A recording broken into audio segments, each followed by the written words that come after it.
قول يا اختي. خالد بيتفضل يا عم خالد. السلام عليكم يا دكتور. السلام ورحمة الله وبركاته. بص سعادتك، انا ليا سؤال سريع كده. انا عاوز اتزوج امرأة مطلقة عمرها 40 سنة ومعاها ولدين. وش معنى معاها ولدين؟ يعني انا بحكي على الظروف بتاعتها يعني، ولا لا يعني لا يعني افرض ان هي مطلقة وعندها ولد واحد. يعني انا بحكي على ظروف السريعة. لا رد عليا. يعني لو مطلقة وعندها ولد واحد، ايه الحكمة في انك تختار مطلقة وعندها ولدين؟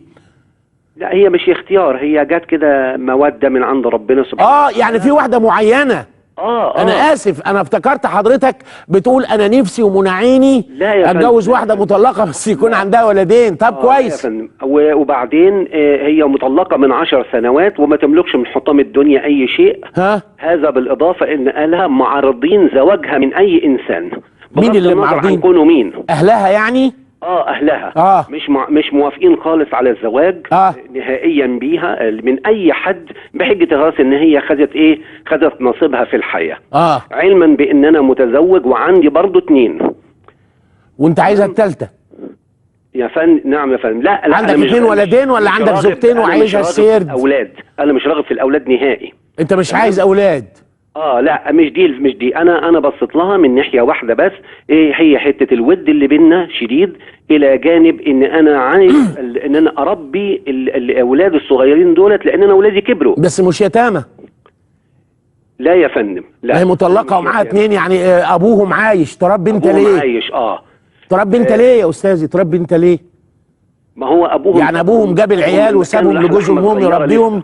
ايه الدين اللي احنا ما نعرفوش ده؟ وبعدين هي المفروض لو هتتجوزك ما تجيلكش بالولدين ابدا. هي اللي اذا عدم اللي من هنا واللي من هناك، ولا عاد امها عايشه ولا امه عايش اللي هو ابو العيلين. انما هي معاها ولدين واتجوزتك تجيلك كده بطولها علشان تمتعك وتستمتع بيك، مش عشان تعمل كلاس بتاع حضانه. الدين كده. وفي الروض الام في السهيل المجلد الرابع كده. وقال عمار بن ياسر لام سلمة هات البت دي ما تقرفيش بيها النبي. وخدها. انا حاولت يعني عشان برضو احتراما لاهلها ان انا ابعد عنها، لكن انا فعلا مش قادر ان انا ابعد عنها نهائيا. وانا يعني ما بيننا مش اكتر من اتصالات تليفونيه فقط. ان شاء الله انا بوجه كلمه لاهلها بمنطق الاسلام، مش بوجهه نظري انا الشخصيه، ان اللي بتقولوه ده انها خدت حظها من الحياه ده كلام بتاع ابو جهل وجميع الكفره الفجره. كلام مسلمين لا. فيش مسلم يطلعها من بقه. خدت حظها يا ابو حظ. اتجوزت بكلمه ربنا واتطلقت بكلمه ربنا، وحقها تتجوز وتتطلق وتتجوز وتطلق ان شاء الله 40 مره. حظها ايه يا مسلمين؟ اخر زمن. ما ينفعش الكلام ده. الكلمه دي كلمه كفره. يعني ايه خدت حظها؟ احنا لسه بنتكلم على الموت ونقول ما حدش يعرفه. انت عرفت ازاي انها خدت حظها؟